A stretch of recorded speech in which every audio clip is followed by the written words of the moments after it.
बिस्मिल्लाहिर्रहमानिर्रहीम। अस्सलाम वालेकुम ख़वातीन व हज़रात, आप देख रहे हैं सैर डिजिटल और मैं हूं आपका मेज़बान मलक यामी नवान। नाज़रीन, जैसा कि आपको मालूम है कि मैं इस वक्त अमेरिका में हूं, लॉन्ग आइलैंड, न्यूयॉर्क सिटी।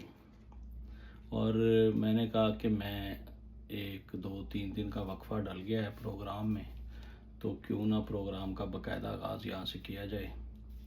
इंशाल्लाह बहुत जल्द पाकिस्तान वापसी है। नाज़रीन, मैंने पिछले प्रोग्राम्स में बताया था कि यूएई के बुरे दिन शुरू हो गए। तो आप देख ले, इस वक्त यूएई जो है वो मुकम्मल तौर पर इसराइल का रूप धार गया। अब आपको मैं बार बार कह रहा था ना कि ये एक तस्वीर के दो रुख हैं, तो काफ़ी लोग जो है ना वो इस बात से इत्तेफाक नहीं कर रहे थे। तो मैं क्लियर बता रहा हूँ कि इस वक्त इसराइल जो है वो यूएई का दूसरा रूप है, उसके वाज़े सबूत आना शुरू हो गए हैं। ईरान ने नाज़रीन गुज़िश्ता रोज़ 4 हमले किए यूएई के ऊपर, 3 को उसने डिस्पर्स कर दिया और एक जो है मिसाइल वो पानी में गिर गया। अब ज़रा गौर फरमाएं कि अब ईरान को समझ आ गई है कि इसराइल मेरे से काफ़ी दूर है और उस पर हमला करना जो है ना वो थोड़ा मुश्किल है, और इसके यूएई के ऊपर हमला करना बहुत आसान है, क्योंकि यूएई ने खुला के बता दिया कि मैं इसराइल हूँ। अब आप देख लें, मशरक़ वस्ता में यूएई तन्हा रह जाएगा। यूएई के अंदर आपस में 7 स्टेटों की लड़ाई शुरू हो गई है। आज से पहले मैंने जितनी बातें की हैं अल्हम्दुलिल्लाह वो सच साबित हुई हैं। अब मैं एक नई पेशन गोई करने जा रहा हूँ कि यूएई की 7 रियासतें हैं। मैं गिन देता हूँ: Abu Dhabi, Al Ain, Fujairah, Dubai, Sharjah, Ajman, Ras al Khaimah. अब आप देख लें कि ये 7 स्टेट्स मिलकर यूएई बनता है, मुत्तहिदा अरब अमारात।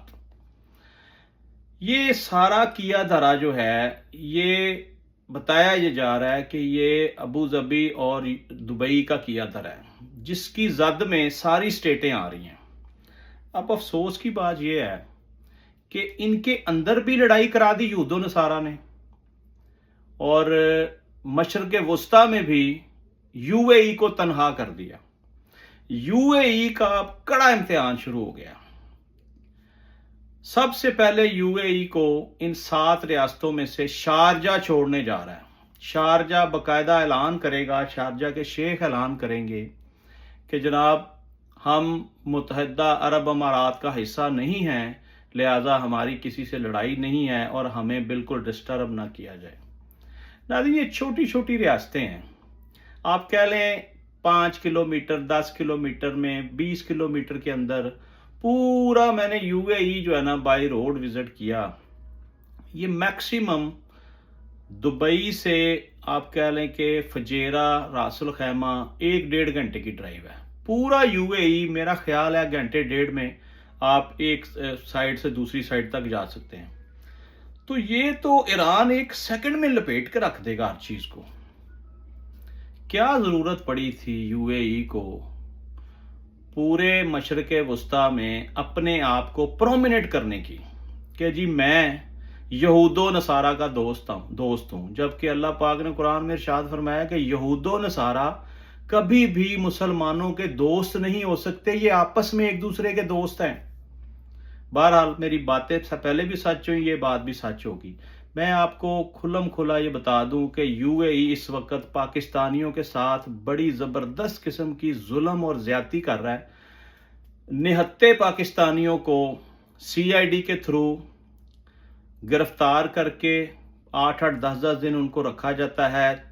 बड़े अजीब सी, वो आप समझ लें कि जेलों में, जो जेलें नहीं हैं, जेलों में बाहर उन्होंने कोई लहदा बनाए हुए सेटअप, उसमें इनके ऊपर तशद्दुद भी करते हैं। और मेरे पास ऐसी ऐसी वीडियो आई हैं जिससे आपकी रूह काम चाहे कि पाकिस्तानियों के ऊपर तशद्दुद हो रहा है, उनको बरहना किया हुआ है और सामने इंडियन बैठे हैं और उनका मजाक उड़ा रहे हैं।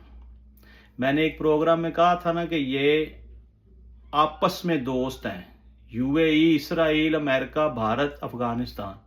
تو یہ وہ وقت آ گیا سامنے کہ اب پاکستانیوں کا مذاق اڑایا جا رہا ہے، ان کے اوپر تشدد کر کے، ان کو ڈپورٹ کر کے، اور ان کے ساتھ جو سب سے بڑا ظلم ہو رہا ہے، جب ان کو کسی طریقے سے آفس بلاتے ہیں یا پولیس اسٹیشن بلاتے ہیں، وہیں پہ گرفتار کر لیتے ہیں، ان کا سارا کاروبار ختم، گاڑیاں ان کی ضبط، بینک بیلنس ضبط، جہاں جہاں ان کا سامان پڑا ہے یہ واپس نہیں جا سکتے، وہیں سے ان کو سیدھا ایئرپورٹ پہنچاتے ہیں، اور ٹکٹ بھی پاکستانی خود ارینج کرتا ہے کہ جناب اپنی ٹکٹ منگائیں اور اپنے ملک جائیں۔ اب بار بار میں کہتا رہا ہوں مختلف پروگرامز میں کہ پاکستانیوں، رازق اللہ کی ذات ہے، یہاں سے فوری طور پر موو کریں، کسی اور کنٹری چلے جائیں۔ ناظرین، ایک محتاط اندازے کے مطابق یو اے ای میں 18 سے 20 لاکھ پاکستانی موجود تھے جب یہ جنگ کا سسٹم شروع ہوا۔ اس وقت تک 1.5-2 لاکھ پاکستانی جو ہیں وہ ملک چھوڑ چکے ہیں یو اے ای۔ اس میں بے شمار لوگ ایسے ہیں، کوئی 2-2.5-3 ہزار، جن کو زبردستی ڈپورٹ کیا گیا، اور سب سے پہلے ان لوگوں کو ڈپورٹ کیا گیا جو اہل تشیع تھے۔ یہ باتیں میں نے سب سے پہلے یوٹیوب پہ کی تھیں کہ اہل تشیعوں کو نام چن چن کر ان کو ڈپورٹ کیا جا رہا ہے، اور میری بات کسی نے نہیں مانی تھی۔ اب اس وقت پورا سوشل میڈیا یہی شور مچا رہا ہے کہ یو اے ای یہ ظلم اور بربریت کر رہا ہے۔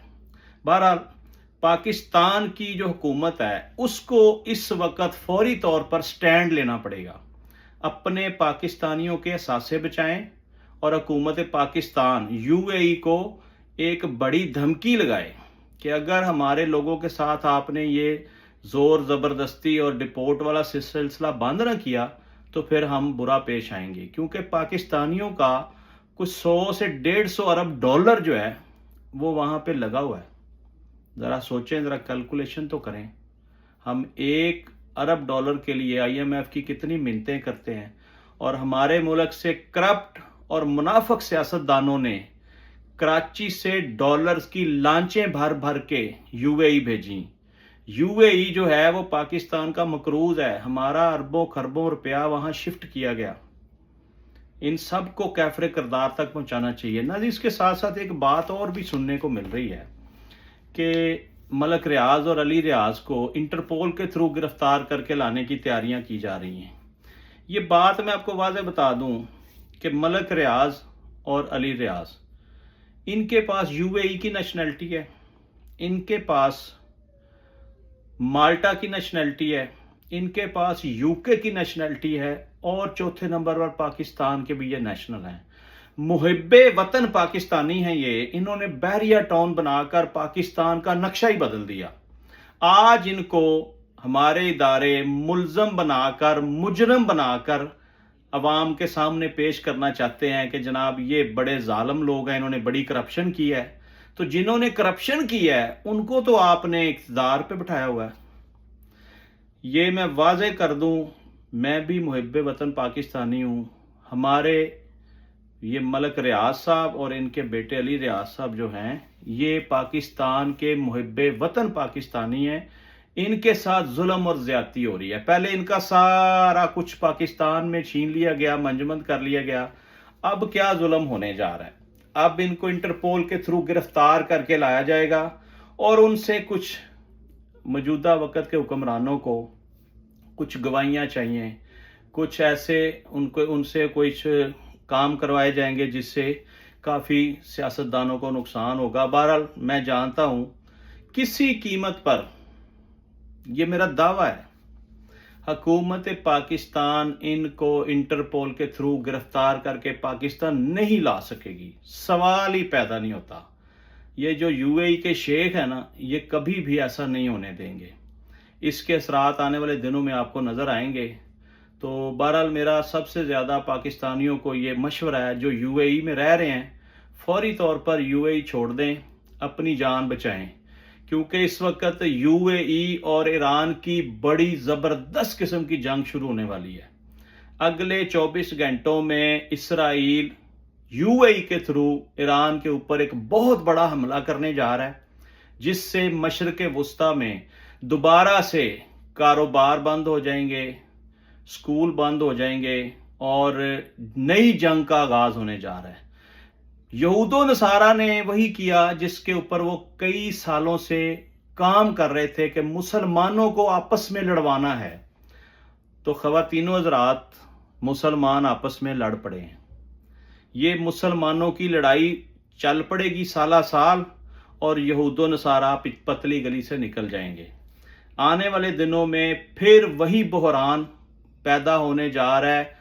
और मैंने कहा था कि अगर ये जंग दोबारा शुरू हुई तो यूएई जो है वो सफ़ा हस्ती से मिट जाएगा, और इसराइल अपने भांडे चुकेगा, मोढ़े पे रखेगा तो वापस चला जाएगा, क्योंकि वो इसी काम के लिए आए हैं कि आपस में मुसलमानों की लड़ाई करा दें और उसके बाद हम साइड पे हो जाएं। इससे नुकसान किसका होगा? मुसलमानों का। फ़ायदा किसका होगा? यहूद व नसारा का। ये वक़्त हमारे ऊपर आ गया है, जंग हमारी दहलीज तक पहुंच चुकी है, जिससे हम किसी कीमत पर बच नहीं सकते, लेकिन हम एहतियात तो कर सकते हैं, हम अपने आप को महफूज तो कर सकते हैं, हम अपने आप को बचा तो सकते हैं। लिहाजा इस वक्त तमाम पाकिस्तानियों को मेरा मशवरा है कि यूएई से फौरी तौर पर मूव कर जाएं और अपने ख़ानदान के ऊपर जो है ना वो रहम करें।